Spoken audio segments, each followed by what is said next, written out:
Hello and welcome to the FSF PopCast Live Edition.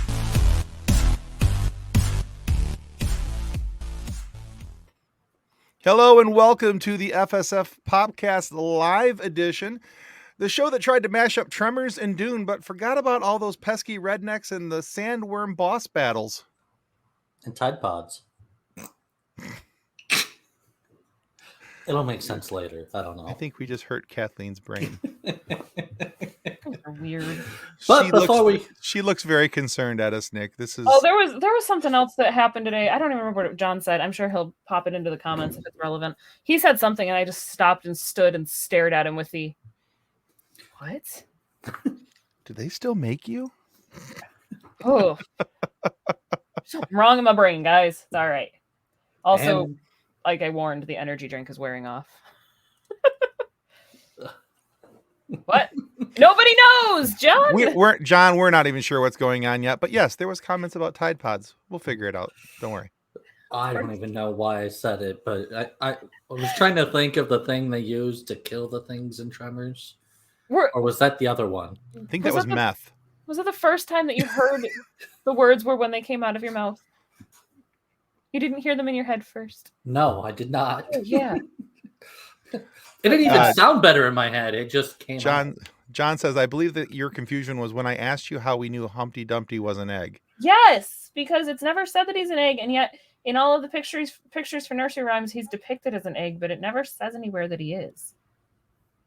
Well, you got me on that one. Also, there was a farmer had a dog, and Bingo was his name-o, but was it the dog or the farmer whose name is Bingo? I don't know, but it's a good thing we're a hovercraft train because the wheels have completely gone off aside. Hey, look it. I love it though. Before we get into it's a hovercraft finally. Nick's like, screw this. I've tried this 3 times. We're doing it. No, you can't take me. We need to say thanks to our show partner, Level Up Sabers. All right, roll that beautiful nerd footage. Okay.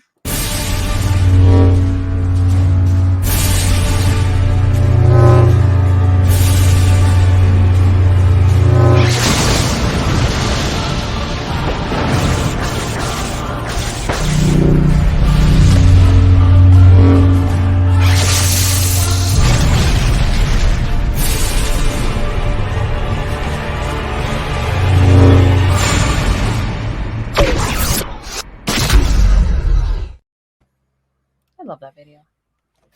All right. Well, I am sure that all of you are aware of the fact that it's there. It's in the link. It's in the comments. Go find yourself a lightsaber.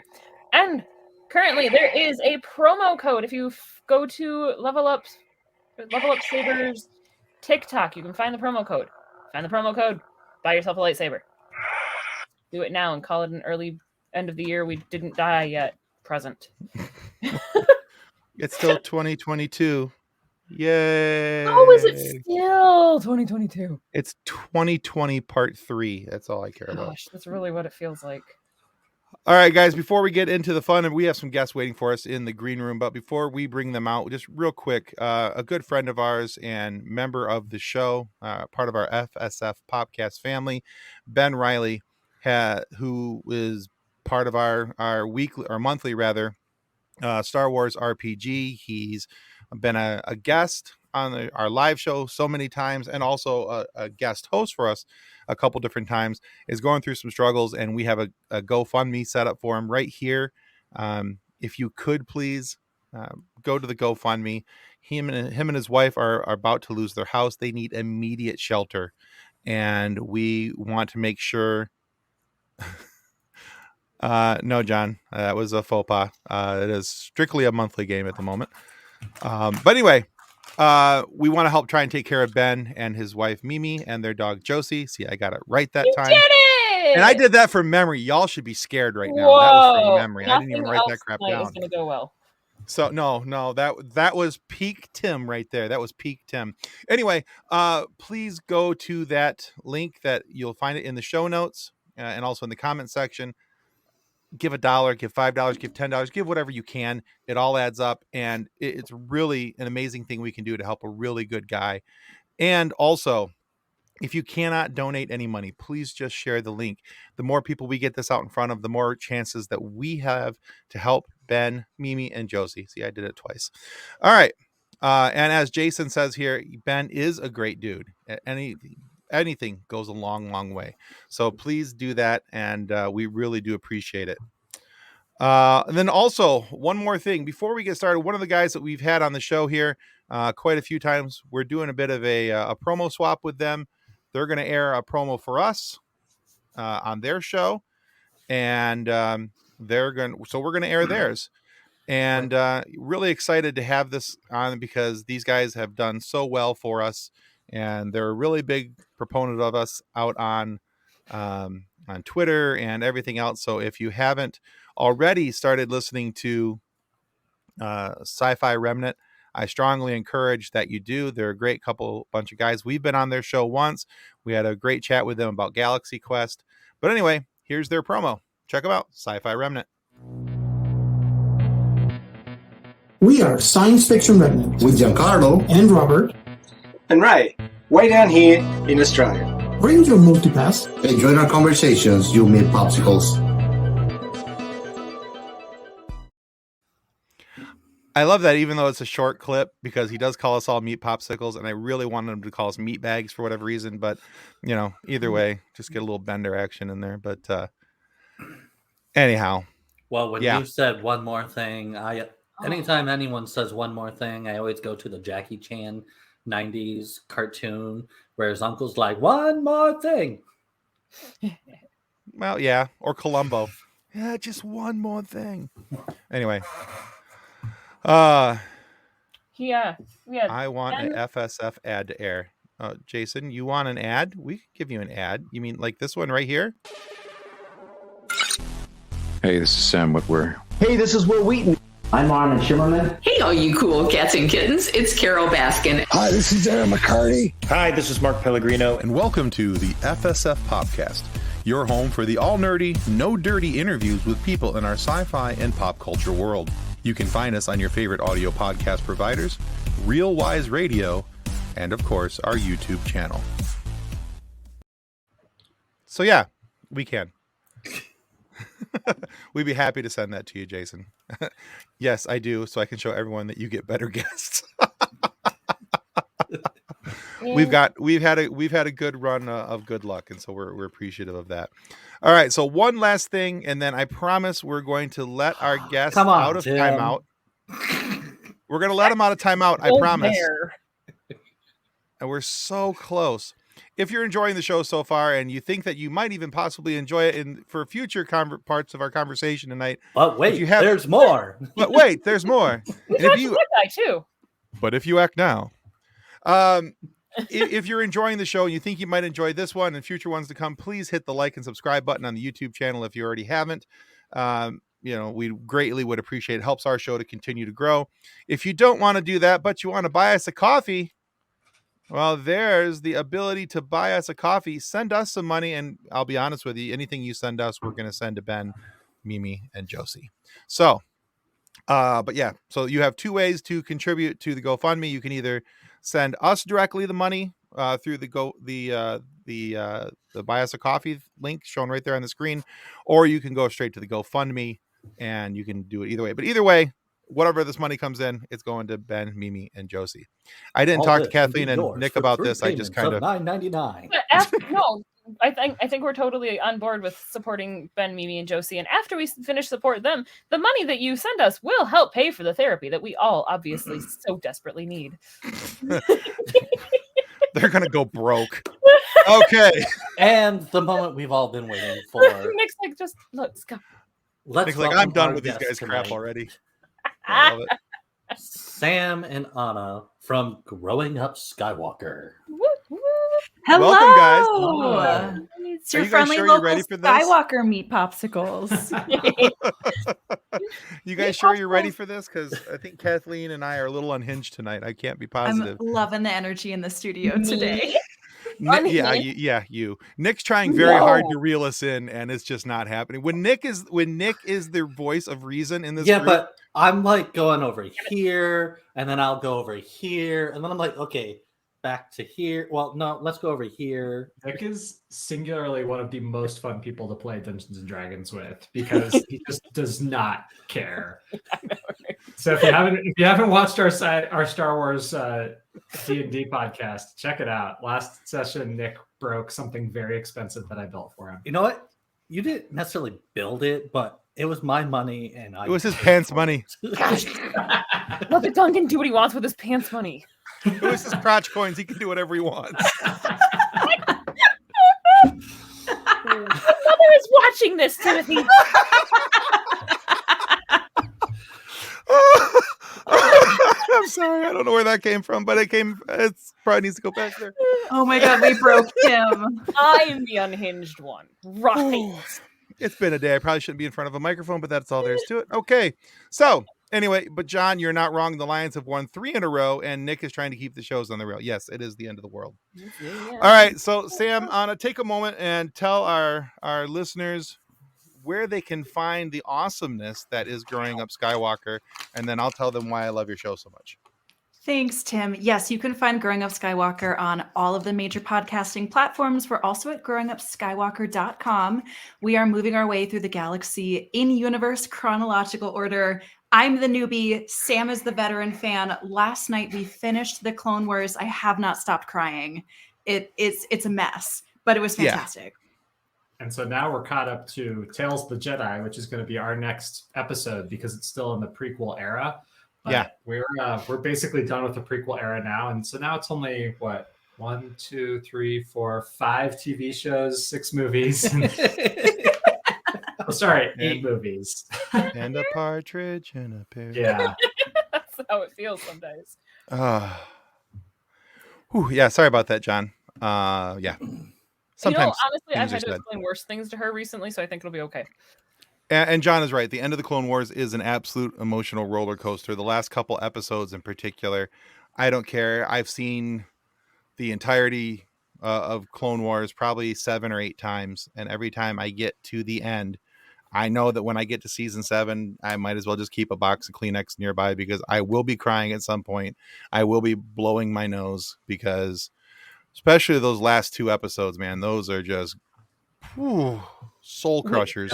It's right there. It's right the tissues, they're there because I need them all the time.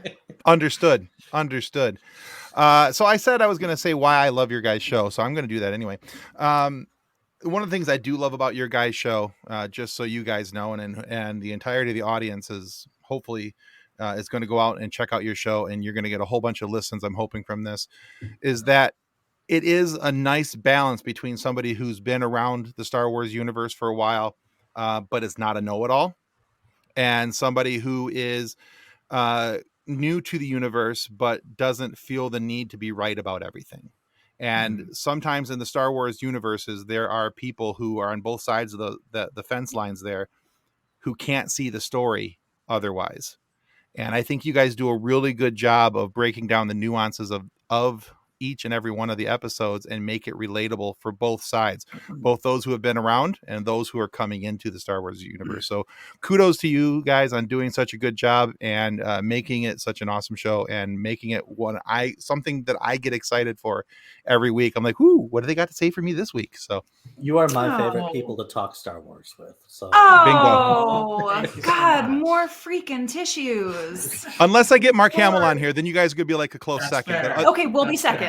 Yeah, I accept this. Second, though. Well, actually, third because I did have Sam Witwer, but other than that, it's fine. Honestly. Third is a privilege. So, but yeah, you guys have an amazing show, and if you guys haven't gone and checked out Growing Up Skywalker, I think you're going to see a little bit of that tonight, and I'm hopefully not putting too much pressure on you guys, but just the way that they look at things. So, anyway, so tonight our whole point of the show is that we want to talk about the show that just came to Disney Plus, Disenchanted. I haven't had a chance to watch that yet. Yeah, neither have I. Enchanted? Yeah, it's the sequel to Enchanted. Never mind. Yeah. No, I got you. Yeah, because Honor has decided that she doesn't like singing and dancing anymore. Thanks, Tim. I thought I liked that girl for a reason. Anyway. But yeah, we wanted to talk about the show called Tales of the Jedi, which is a really cool and fun show. There's some really cool things about it. There's some things I like. There's some things I don't like. But we'll get into all of that here very shortly. But I thought maybe what we could do is we'll kind of take it to start off. I mean, we could go episode by episode, but that's going to get kind of boring. So, but what I thought was we'd start off with just a simple review of episodes 1 through 6. And we'll just kind of, so the very first one was called Life and Death. That's about Ahsoka as a baby. We should probably say spoilers. Like, yeah, there's lots of spoilers coming up. If you haven't watched it, we're no longer responsible for anything that you can or will or definitely will hear as we talk about this. All right, there we go. Listeners, we're not like the 5th and 6th episode happened after the Clone Wars, so in the original trilogy era. So be aware of that.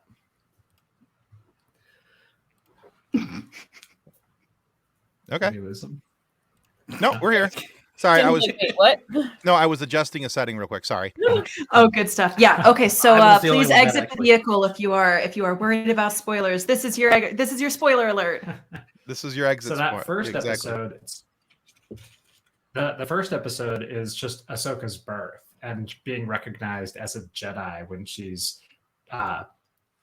captured by an enormous saber-toothed tiger, carried off to the woods, and then manages to very cutely boop the tiger into submission, and then it takes her back to her village and she's recognized as a Jedi. Incredible. Was anybody else scared for the mother's life? Oh, yes. Oh, yes. I was honestly thinking of Kathleen because Kathleen has younglings. And I was like, Ahsoka's mom really went out there with a gun and a baby strapped to her back and just went out there to conquer the day. And I was like, this is Kathleen's whole vibe. Yeah, no, that's accurate. That is pretty stinking accurate. Like, I felt like that bringing my daughter home from school last week because rifle season started, and driving home from school, she's like, "Did you know that only adults and policemen are allowed to touch guns?" And I'm like, "Wait a minute, that's a bad question." I did not expect this from the 4-year-old. Yeah, no, I totally agree with that, and I don't know if it's because I knew it was a Disney thing that I was extra afraid for the mom. No. Yeah, Disney's track record with moms in movies is not very good. Bambi. That was like 80 years ago. Pocahontas. Cinderella. Finding Nemo. Hunchback Snow White. Nemo. Yeah. All right. The mom always gets the cement shoes, if you know what I mean. All right, so let's just talk about this one real quick. Life and Death is the name of the episode. You're right. There is a very large, roided out tiger. It is huge. That's a beefy tiger. Like, that's a meat bag tiger. That's bigger than even like a saber-tooth tiger. It was 12 feet long. It was a monster. Sorry, I'm like a rock nerd, a history nerd, and when I see something that is too big to have existed, I'm like, yes, give me more. Give me the megafauna. Not to take this off the rails even further, but don't have rails. That would mean we were on the rails to begin with, Nick. There were 28 mothers in Disney that have either died or been captured. And there's like 30 Disney feature films? Oh my God. 29, yeah. In one short film. No kidding. All right, even in like Fly Away Home and Black Beauty and like the 90s like Disney not Pixar movies, and yes, I refuse to watch that.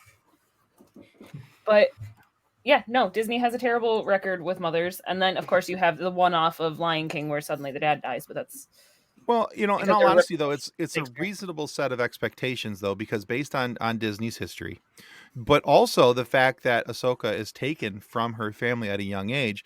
As I'm watching this in my mind, I'm going, okay, this may be the impetus as to why she was, why she's taken from her family, that, loss of her mother, because it's never really talked about anywhere during the Clone Wars about her family, so to speak. There's minor references here and there, but nothing in depth. No, she was just taken from her family like the Jedi did with every little person. Exactly. You know what I thought was beautiful was that we just finished rewatching all of the prequel feature films. So we just finished watching Attack of the Clones, where Anakin kind of force mesmerizes the what is that in the Geonosis arena? It is the Reek. The Reek. Reek. Big rhinoceros thing with extra. Oh, yeah. He hypnotizes it with the Force, and then we turn around, and I thought that was pretty cool in Attack of the Clones. And I'm like, I'm sorry, baby Ahsoka did this at like 11 months old, so I'm docking you some points. Not as cool as I thought. It was cool until the baby boop. What? You didn't like the baby boop? That's when it became adorable. I have a very large problem with this episode. My problem with the episode is, in my opinion, it is completely filler. And it's designed here so that Christmas is coming up. I'm pretty sure we're going to start seeing a lot of baby Ahsoka toys. And, so, I mean, I'm not saying I'm not going to buy one. That's not the point. Tim is anti-capitalist exploitation, which is probably why you liked the rest of the Tales of the Jedi, Tim, because it is very anti-exploitation. It is. Wait, But, Tim anti-capitalist with his giant wall of Funkos? Yeah, for real. Star Wars memorabilia? Not true. No. Meaningless consumerism. Tim, also keep in mind that Lucas made his billions off of the toys, not off the movies. So, I know. It's I know exactly why it's there. Rail. I just, if we're going to have stories about Ahsoka's family and her time with her family, I would have wanted it to be something more meaningful.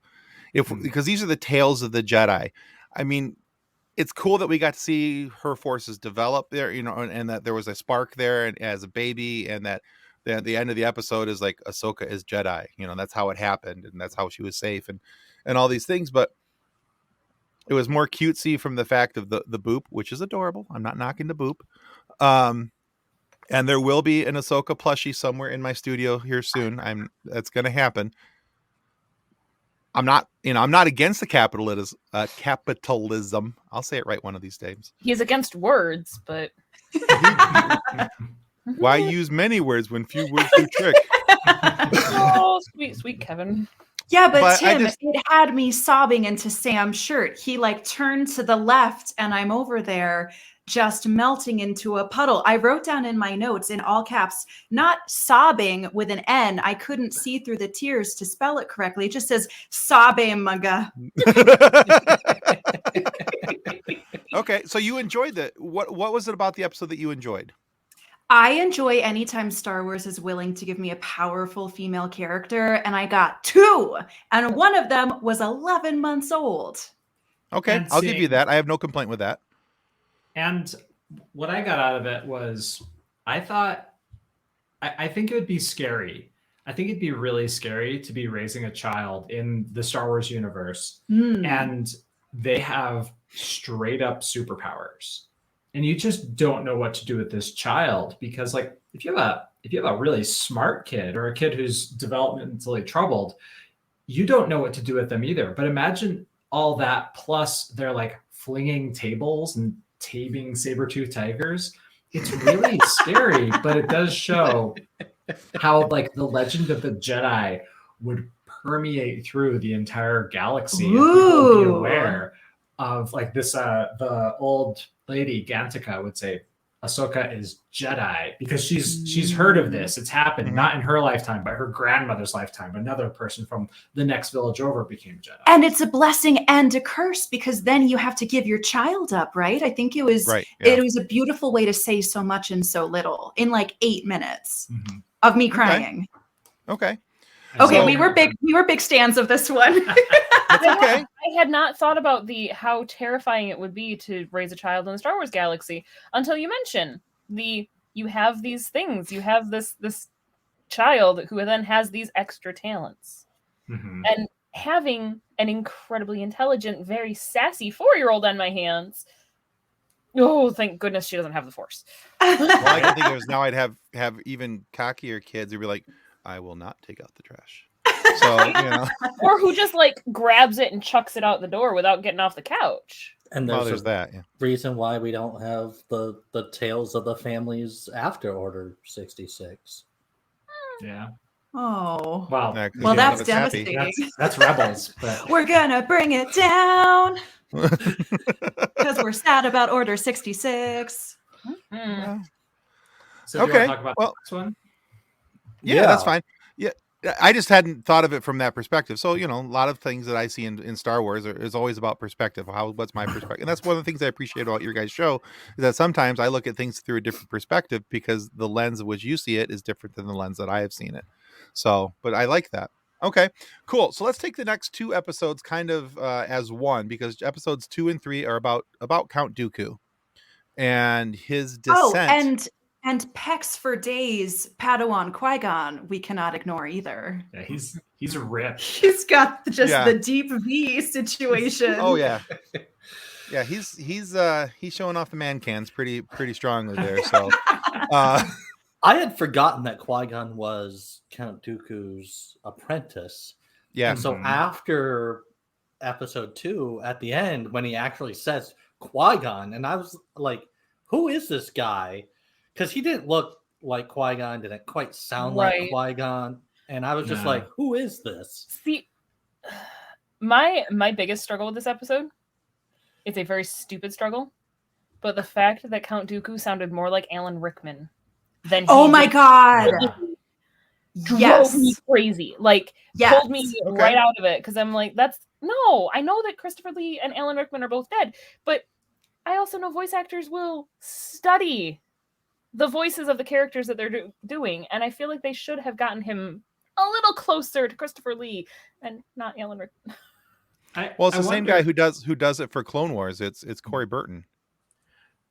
Yeah, I wonder if they were trying to age things, because we do have footage of Liam Neeson when he's about that age, because he's an actor his whole life. We also have Christopher Lee from the Hammer films in the 70s. Right. And so I've never seen them because they're on weird BBC 9, but I'm sure you could track him down. And I wonder if he sounds more like Alan Rickman than 80-year-old Christopher Lee, who's also Saruman and who's also sitting there with I killed so many Nazis that I finished counting them, and now it is time for me to die at age 100. Right. Did you know even at that, Qui-Gon's voice is different because it's not Liam Neeson; it's being done by his son. Liam Neeson's son. See, I feel like that one was close enough. That one was a little more believable. Okay. And voices change over time. Yeah. Especially. Yeah. I didn't think about that though. I do. Yeah, I could see where there might be a little bit of confusion, but I do think that they did try to age it back because of the fact that you look at Dooku's, it's not a white beard; it's all brown and.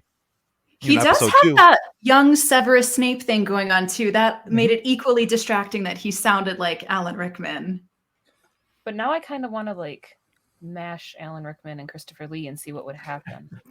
So I don't think we can handle it, Kathleen. I just think ovaries would explode. Anyway, sorry, Sam. So the plot of this first one is the senator's son has been kidnapped.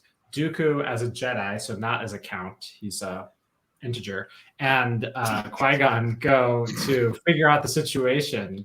And when they get there, they learn that the senator has completely just destroyed his tax base. He's terrible. He starts shooting at the Jedi like a jabroni, like an idiot.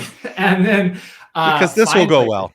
Yeah, and then finally Dooku's like, I have had 100% of what I'm going to put up with today. And he starts choking the senator out.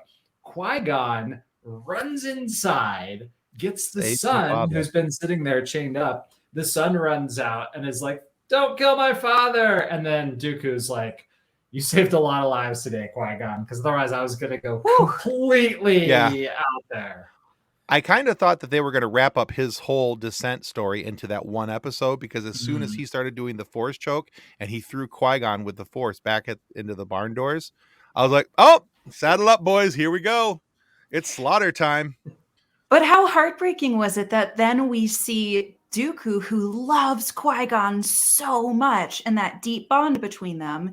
And then the next episode, he's on like the Jedi barbecue patio where they have their barbecues, looking at this tree that his Padawan loved, grieving. Well, first is the I think that episode, was right? the 4th episode. Yeah. So the third episode is the next one where Mace Windu and Dooku go to investigate a murder, and we learn that Mace Windu is very strict, very by the rules, very much following the decisions of the council.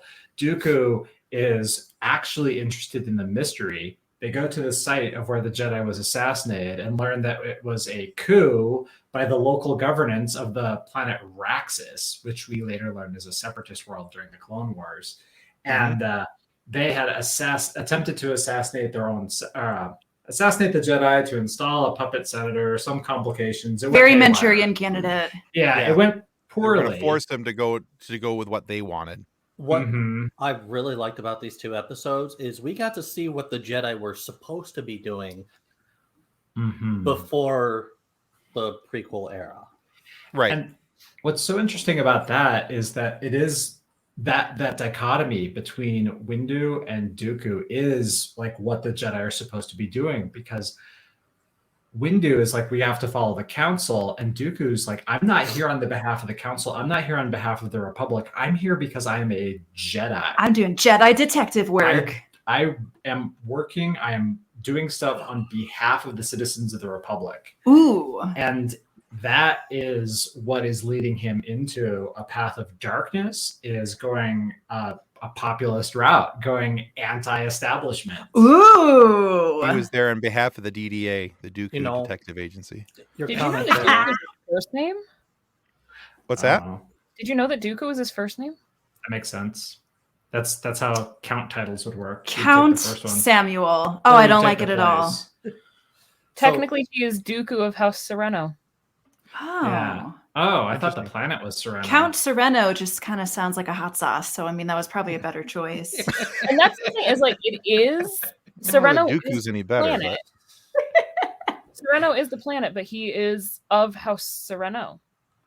Maybe the planet's named after the house, or vice versa, like in Dune.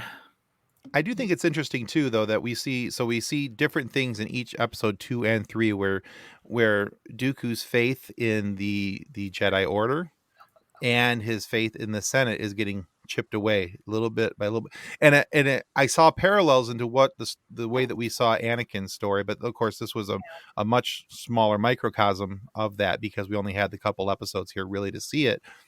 But you see that same type of thing where his faith gets undermined little bit by little bit, because the Jedi Council wants him to do this, but he feels that the right thing is over here, and these two things are just not.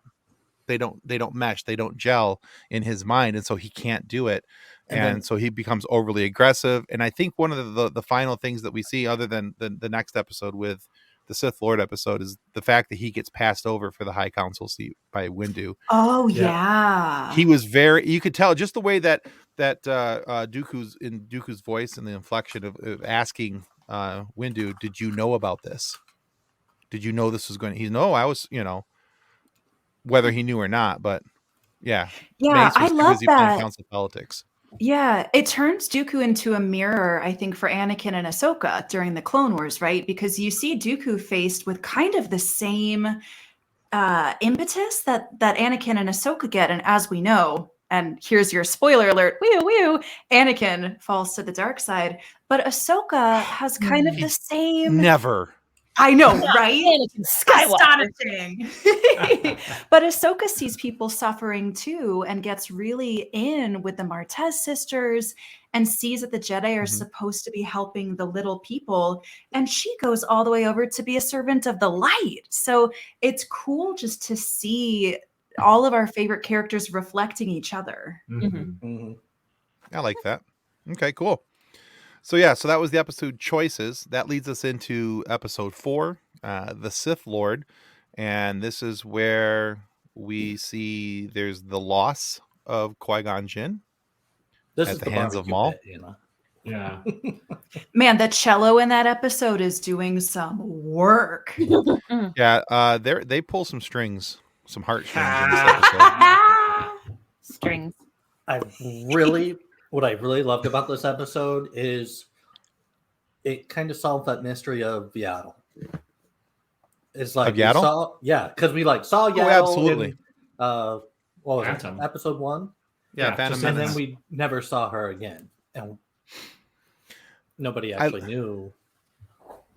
I agree. Yeah. I love the fact that we get a little bit about Yaddle, and this is one of the things I love about the Clone Wars, and I love about Star Wars Rebels, which I can't wait for Sam and Anna to get into Rebels because the Rebels is so cool. That's all I'm going to say about that. But also with The Last Jedi is that there's these couple episodes here with Qui-Gon really are they're filling in gaps of information because. And I know that there's other writings and things about Dooku elsewhere, but on film there was no other information about Dooku prior to, episode 2, and just ta-da, there he was. So for a lot of fans, it was very confusing of who he was, where he came from, why he was there, what was going on. But this, retroactively, it kind of retcons the story a little bit, helps us to understand who Dooku was, why he was there, what was going on. Who Dooku? The attachment. Why Dooku? How Dooku? Where Dooku? Where Dooku? So real quick, the plot of this one is we are at Qui-Gon. Qui-Gon has died. Yaddle and someone and Dooku are talking about Qui-Gon's death. Very sad. And they say there's a Sith Lord, and no one believed that the Sith Lord had happened. I think actually Qui-Gon and Dooku are talking, and then Qui-Gon goes away, and then we're having Dooku's funeral. Dooku is talking with Yaddle, and she says, "This is why I left the Jedi Council." But he is not even going to Naboo to go to Qui-Gon's funeral. He's like really angry. He ends up flying to a spot called the Works, which we've seen at least twice before. Yeah, it's where the Sith Lords do their culty rituals. Actually, yeah, so we've seen it in Attack of the Clones, and we've seen it in season 6. Yoda's Journey. Yeah, and it's this fortress, which is like an old abandoned factory in the middle of Coruscant. When they get there, Dooku goes up to Lord Sidious. And he's like, "You've gone too far. You weren't supposed to kill Qui-Gon. Kill whoever you want, but don't kill Qui-Gon. I like him." And Sidious says, "You don't understand like the things that are happening, and now that you've deleted the Sifo Dyas and Camino hard drive from the archives, your part is complete." However, they are walked in on by Yaddle, who voiced beautifully by Bryce Dallas Howard, if you did not know. They get into an absolutely bonkers fight, but Yaddle is crushed by the door. And then at the last minute, she pushes the door back up, falls in, and Dooku has to kill her in cold blood. Oh, my heart. And that is when he becomes Darth Tyrannus, Sidious's apprentice. Absolutely. Wow, I can't even sit here listening to you explain it. It's too awful. So I do love this episode just from the small fact that,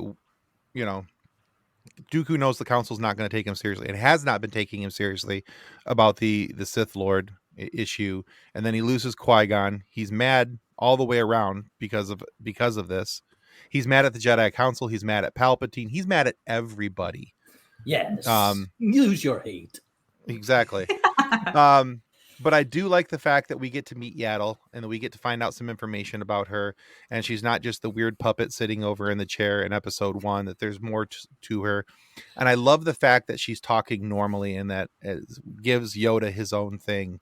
And it makes me wonder now, looking forward to, season 3 of The Mandalorian, I'm hoping we get to hear something out of Grogu. Ooh, Sam, I think, found out something about Yoda's speech pattern. Oh, it was like a fan theory, but it was that because Yoda's 800 years old, and if you were to take someone who spoke English 800 years ago, every single vowel would be different.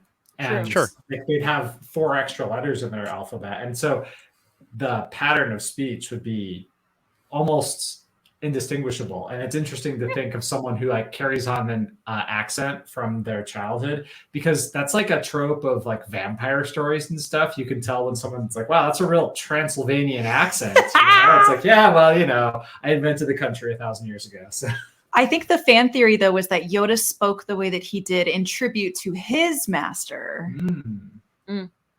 Interesting. Maybe you did. Maybe I made that up. I think you did. Okay, maybe I made that up. Even the language one does make sense if you think about like the writings of Shakespeare versus common vernacular now. Nobody says thou that often anymore. Speak for yourself. Yeah, we use it all the time when we're not on. Thou art my podcast co-host. There you go. But yeah, that actually would make sense. So, but I do like the fact still that it gives Yoda his own thing, and I'm excited to see maybe what happens with Grogu.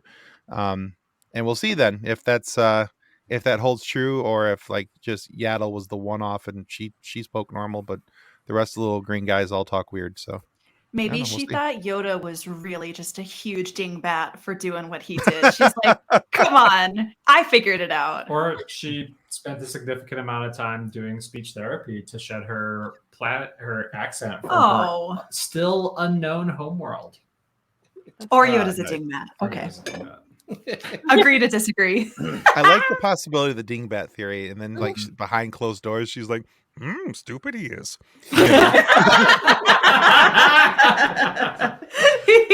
It's a possibility. You gotta get it. She had to do it to get higher up in the world. Yeah. The one thing in this episode that really got to me was when she was in that doorway and it slams down. I was like, well, that's an awful way to go. But then in like the next 30 seconds, she is lifting this door up, and I'm like, yes. But yeah, it didn't last very long. And I was like, well. So when that happened, I actually paused it because I want to see how much time was left in the episode. Because I know these are all short episodes, by the way. And I'm like, I paused it. I'm like, no, she doesn't survive. Oh no, deeply cynical. Oh man, that's takes all the fun out. I would I have liked her to survive so that we could see more of her? Yeah, but considering the fact that nowhere else is there a reference of her anywhere in Star Wars lore, at least that I could find, I didn't see it really happening. So I was just like, I don't think it was being cynical. I like to think of it as being realistic. There you go. I'm a realist. Are cynical and realistic really that different? Yes, I was intrigued by the idea of how Dooku covered up Yaddle's death. Ooh. Because it feels like the death of a Jedi not in wartime is kind of a big deal. And then, ostensibly, right after this, we have Dooku leaving the Jedi Order to become a Count, and then later on leave the Separatists. Or maybe it seems like he might have just retired, because Yaddle says that she withdrew from the council to pursue other duties as well. I would think so, Sam. I would agree with you, except we saw Jedi Master Sifo Dyas. His death went uninvestigated for 10 years. His friend said, oh yeah, that Sifo Dyas guy that was on the Jedi Council. What happened to totally that guy? A thing, right? Yeah. Well, maybe that actually calls back to the third episode, where if the council investigates something and they're like, okay, well, do we have to depose a senator? Yes, no. If no, cease investigating. And that. But here's the thing. The Jedis weren't exactly the greatest detectives, okay? The simple fact that they couldn't figure out that the planet was deleted and they couldn't go back through, now that we know that it was, in fact, Dooku who entered his personal Jedi code, and, they didn't have a track record of that somehow. I'm like, it's all right there. It's 7 keystrokes, guys. Come on. The younglings figured it out. But, they open doors with complicated screwdrivers in this universe. So their operational security is not super great. Their Doctor Who moment. So I would totally love to watch a Jedi procedural. Ooh, yeah, like a one of those detective type shows, but with oh my god, we totally get that in the Clone Wars. Tara Sinube takes Ahsoka across Coruscant to be cool Jedi detectives, and I'm so here for those episodes. Especially because he's riding his cool motorcycle at 4 miles an hour. we see him in this arc too. We see him doing Ahsoka's cool lightsaber little tutorial. Yes. Let's jump right into that. Episode 5, Practice Makes Perfect. Do we have to? I don't know. Look at my favorite episode. Look at that segue you provided us with. I need to preface this. We watched what day? Today's Monday. We watched the Siege of Mandalore Part 2 yesterday. And I hard paused Tales of the Jedi, this one, when we get to the scene during that episode. Because there's the last scene of this one takes place in the last episode of Victory of Death. Yeah. So, okay. So this Tales of the Jedi episode is literally just opening up on Ahsoka, kind of season 2, season 3 Ahsoka doing some kind of rigmarole in front of the Jedi Council. She's showing off how good she is with a lightsaber. And Anakin, her Jedi Master, is like, this is real dumb. If you want an actual test, I'm going to take you out to this remote hangar and I'm going to round up the boys and they're going to shoot stun guns at you for 10 hours. I'm going to take you out to the woodshed and beat you up. Just Anakin doing Anakin stuff. Oh my God. And it continues season after season until finally Ahsoka's all grown up and fending off the boys with her lightsabers. And then Sam slams on the pause button and says, And I was like, oh no. And then we watched Siege of Mandalore and I was picking up what he was putting down. We see Ahsoka using the skills that she learned to fend off the boys who are trying to kill her. During Order 66. The thing is, I didn't understand at first. I'm like, this is a really stupid episode at first. That was my honest to goodness take of it. When we were just watching her getting shot with stun gun after stun gun after stun gun. And then the second, and I do mean the second, they were standing outside the door. She was standing outside the door with Rex. I went, oh my God. That's the only reason why she's alive is because Anakin trained her to stay alive. It was like everything right that second clicked. And it was like, it went from a stupid episode to a really, really good episode just that fast for me. I literally stopped watching the Tales of Jedi at that moment, like right after that scene. And I'm like, no, I got to go watch the other episode. Yeah. Just so I can put that in. And it slots in beautifully. It's like little spokes on a gear. Oh, I love that because it just added a whole lot more depth to everything in that episode. And I agree. I mean, Anakin says the best way for me to protect you is to teach you how to protect yourself, and he did a great job. Yeah, that whole setup at the end, and as soon as they're walking in and there's all the troopers there with wearing their Ahsoka helmets, and that just chokes me up again. And that's a very emotional end of the season for season 7, and then have this tied into that. It's a beautiful mashup of those two episodes, and to make sure that there's to see the reason for the tie-in for this Ahsoka episode, and it makes so much more sense. But yeah, I didn't like it at first. And I was just like, oh, great. It's just her just getting shot with stun guns. Yay. Oh, no, Tim, guys. What I wrote down is that Anakin loved Ahsoka so much that he gave her something impossible to do because he wanted her to be able to do the impossible. And then she did. Right. But I didn't get that until I saw Rex and her standing there. The second that the second that I saw them there, it clicked. And I was just like, oh, this makes so much sense now. It was like light bulb blink. There's also some cool animation shout outs there because young Ahsoka fighting with one lightsaber and then moving into sort of mid-series Ahsoka fighting with her 2 lightsabers. And then finally, we're seeing a season 7 Ahsoka. We're seeing later Ahsokas. And as we do, she's showing off cooler and cooler moves. We didn't get to really see those until season 7. But when we do, watch her, like in the first half of the Siege of Mandalore arc, be a one-woman assault party onto all of Sundari. It's outstanding. Yeah. Oh my God, how about Jesse being the first one to shoot her in the Tales of the Jedi episode? And Jesse's the clone that turned on her. Yeah. I mean, they all turned on her. It wasn't their fault, but sorry, Commander. When you go back and watch that last episode in season 7, there's a scene where Ahsoka is standing before all the fallen clone troopers, and over half of them are of the ones that were her platoon, specifically, that had painted their helmets orange and made the markings. I think we closed the season on Jesse's helmet, don't we? Isn't that the helmet that Darth Vader looks at? in the final scene? Yeah, I think so. Yeah. What's interesting though is time has passed between when Ahsoka was there and when Darth Vader Anakin was there. Yeah. And yeah. All right, just for time's sake, let's move on to episode 6, Resolve. So this is set at the start. We see Padme Amidala's funeral procession on Naboo and everything that's happening there.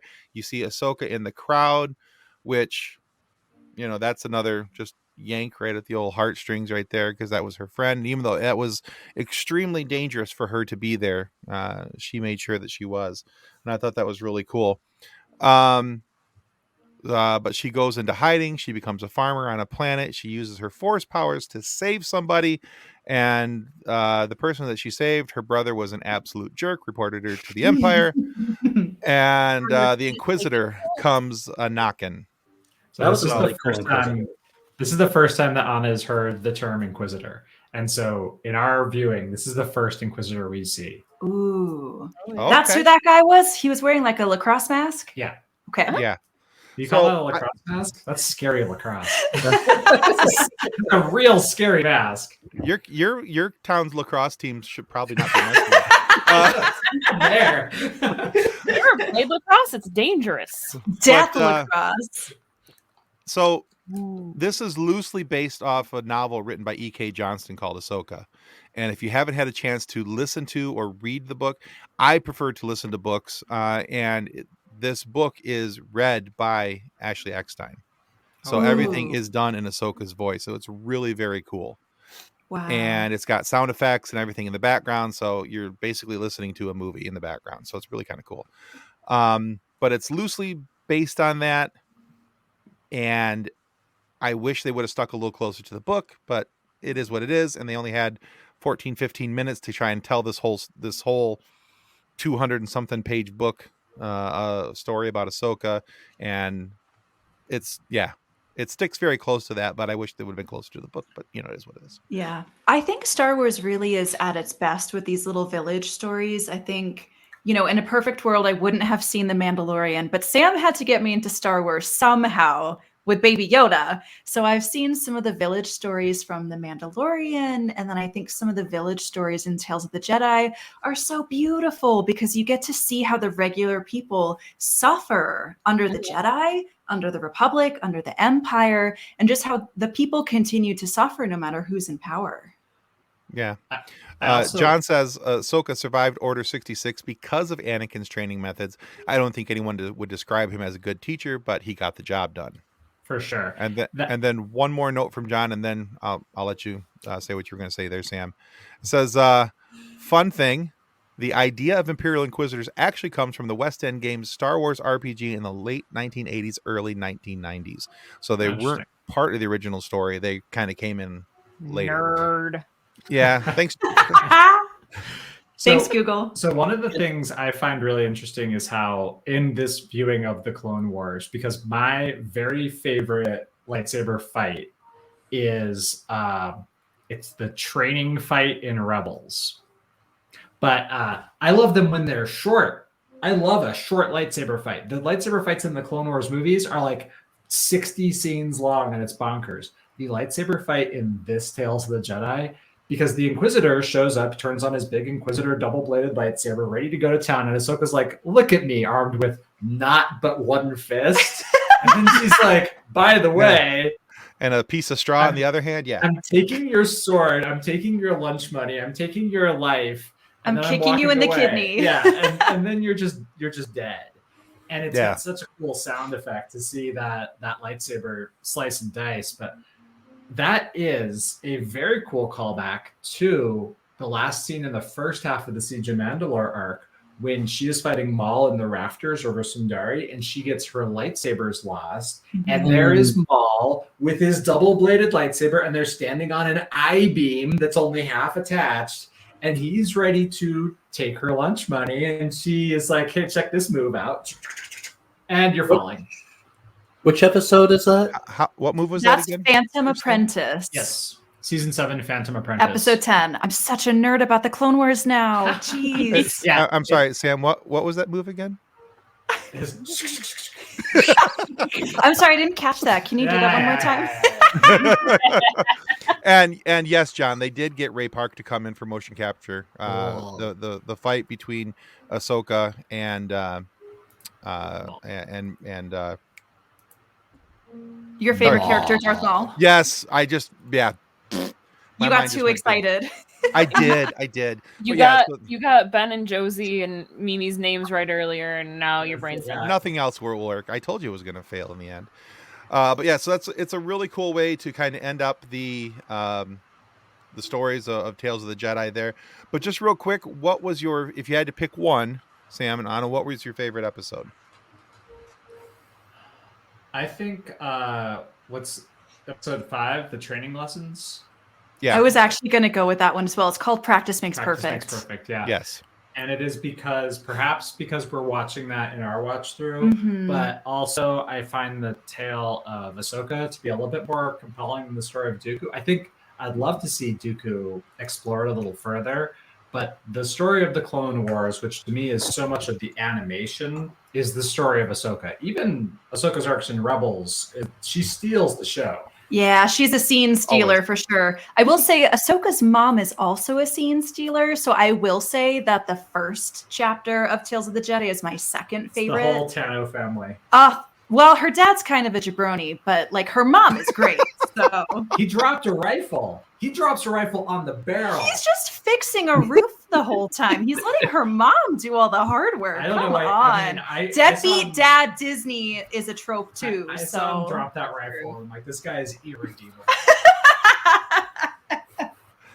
All right. What Nick, about favorite y'all? episode? Yeah. I also would have to say Practice Makes Perfect, the episode number 5.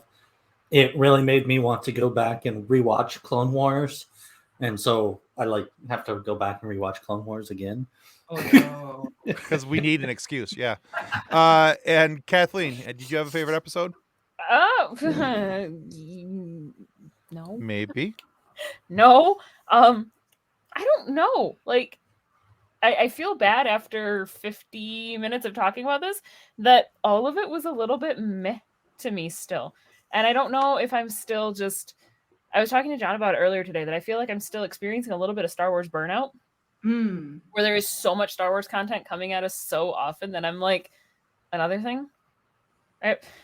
There's more Star Wars to watch, which I mean, at the same time, there's more Star Wars, but I get that. It's easy to burn out with as much as coming. Yeah. I understand. For me, my favorite episode, it's a close one between episode 3 and 4. The stories that centered on Dooku.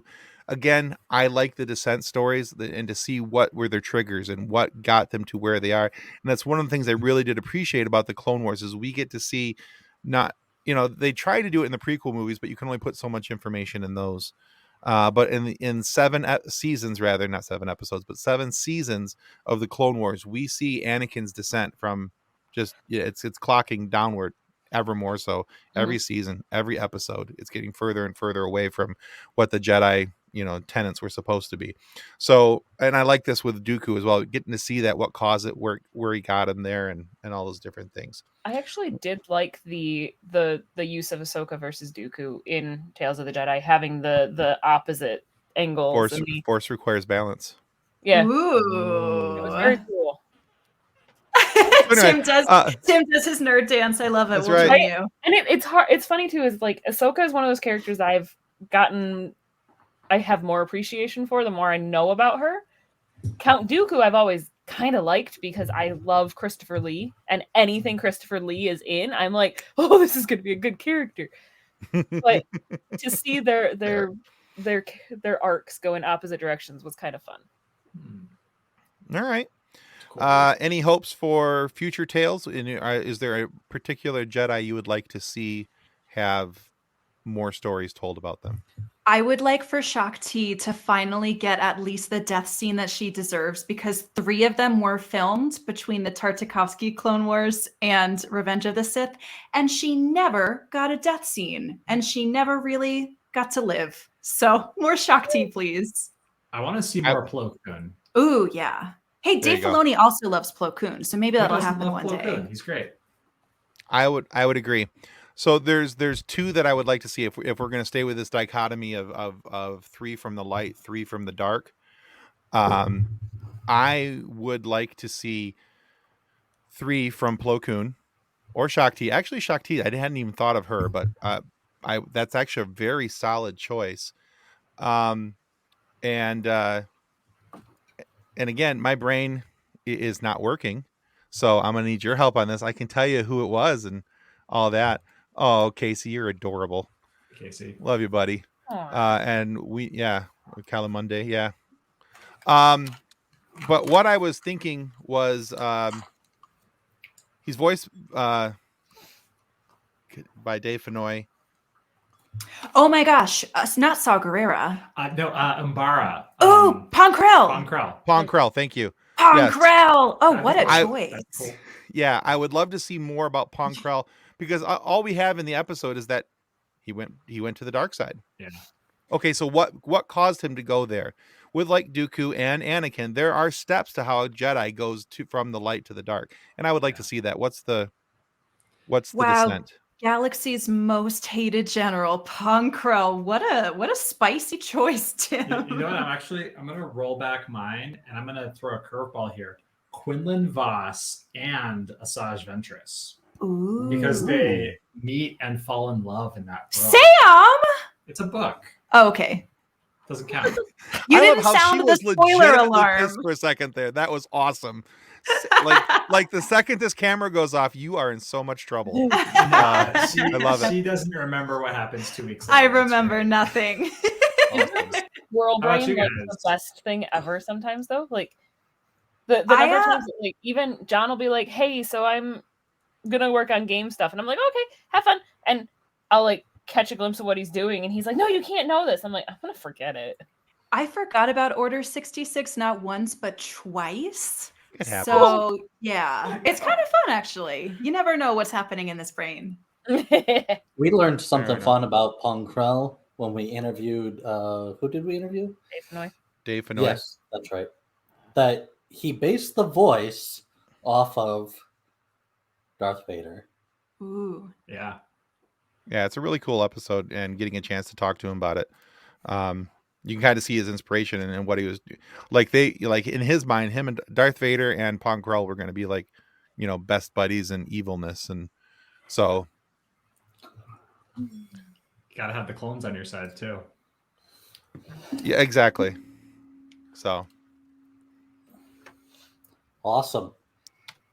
Well, thank you, Sam and Anna, for coming onto our show tonight. Yeah, I love having you guys on. Always fun. We're not awkward. You're awkward.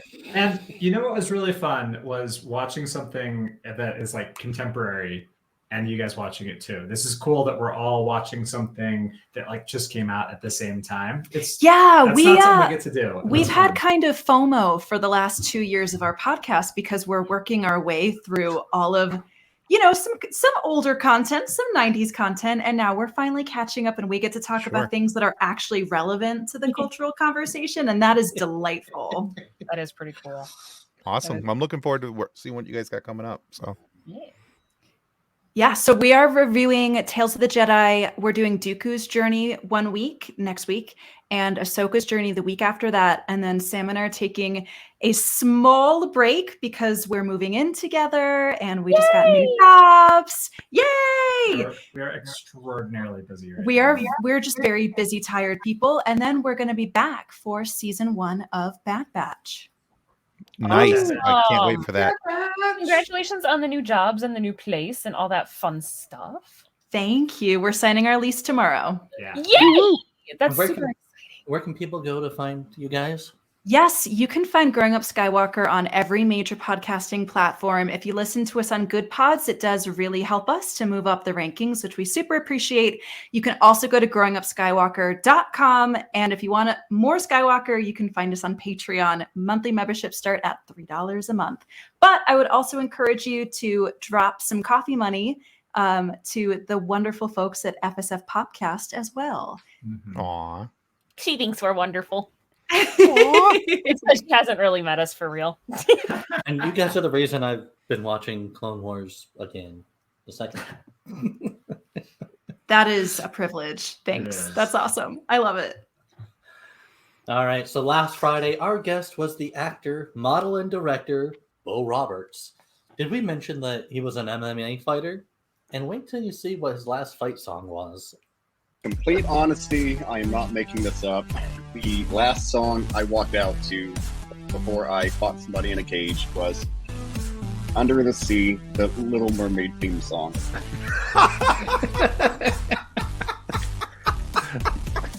You know, we're like moments away from the take, and my tooth broke.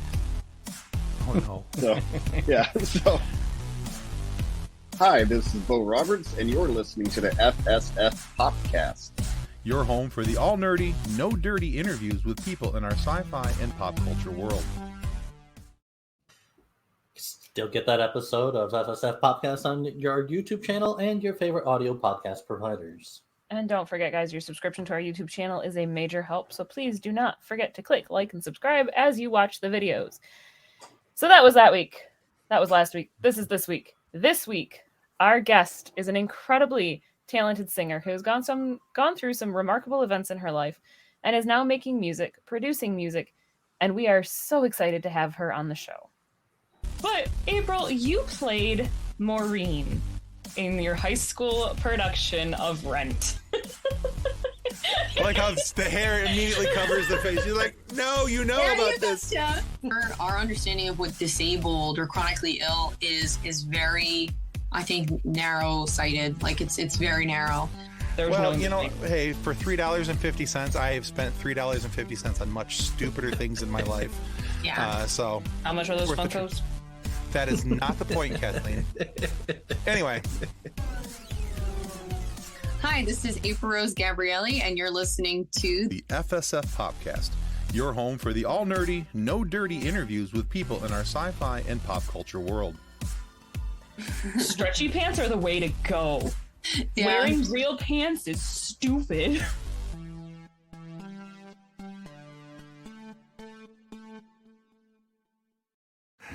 And just so you know, I absolutely love the ending of that. Real pants are stupid. I stand by the statement. Stretchy pants. She was a lot of fun to talk to. Yeah, she is, and we are so excited to have April come to the show. April Rose Gabrielli, wonderful musician. Kathleen and I had talked with her on our other show, Pop Culture Addict, some time back, but we thought it would be fun to bring her back because she had a lot of new music and things coming out, and bring her back to the FSF. So if you haven't checked out her music yet, please do yourself an absolute favor and check her out. She's a wonderful musician. Songs such as "Do You," "Bad Habit," and "I Woke Up Alive" are only a small sample of what this young lady is capable of, and her voice is bonkers good. Like, she's just, to use a Kathleen word, stupid good. Yeah, her voice is amazing. I do have to provide you with a small trigger warning, though. If you go watch her video for "I Woke Up Alive," it's about her own personal experience with her own medical conditions. There's videos of her in the hospital, and if that is a trigger for you, please know that I can't get through the whole video personally. I was bawling. I was bawling my eyes out. It reminded me a lot of my daughter's issues and when we were in the hospital with her. And so it can be very emotionally taxing, but we had a nice discussion about chronic illness and things along those lines as well. But yeah, so check that out. So tune in on Friday morning. You can watch it, of course, here on YouTube. You can also listen to it on your favorite audio podcast provider. And of course, every Saturday morning at 11 a.m. on realwiseradio.com, or you can find the iOS app and you can listen to Real Wise Radio there as well. So those are your opportunities to check that out. Also, the FSF PopCast is not responsible for your purchase of chicken and a biscuit crackers. That is very much a conversation that is had on that show. Oh my gosh. So. You know what's so bad, though, is I have a box of chicken and a biscuit crackers, and as John was working on editing the episode, I'm like, every time I heard April's voice, I'm like, ooh, crackers. Oh, no. Product suggestion. Gosh, bad. They're delicious. And I'm going to go get All right. more. Sam, Anna, thank you so much. Guys, go check out Growing Up Skywalker. They need your subscription. They're amazing. They deserve it. Go check them out. All right. Thank you, everybody. Thank you for coming to the FSF PopCast. That's going to be it for us tonight. It should be, well, I don't know where I was going with that, but it should be something. And so just enjoy it. Okay. It is complete. It's one of those make your own ending stories. It should be choose your there you go. Adjective, okay. adverb. All right, it's been a treat, y'all. Thanks. Bye. Ciao. On behalf of the rest of the hosts of the FSF Podcast, we want to thank you for listening to this episode. If you'd like to be a guest on a future episode, please contact us by means of Twitter or Instagram using the handle @FSF PopCast, or go to www.fsfpopcast.com and click on the contact link. Thanks again, and hope you enjoyed the episode.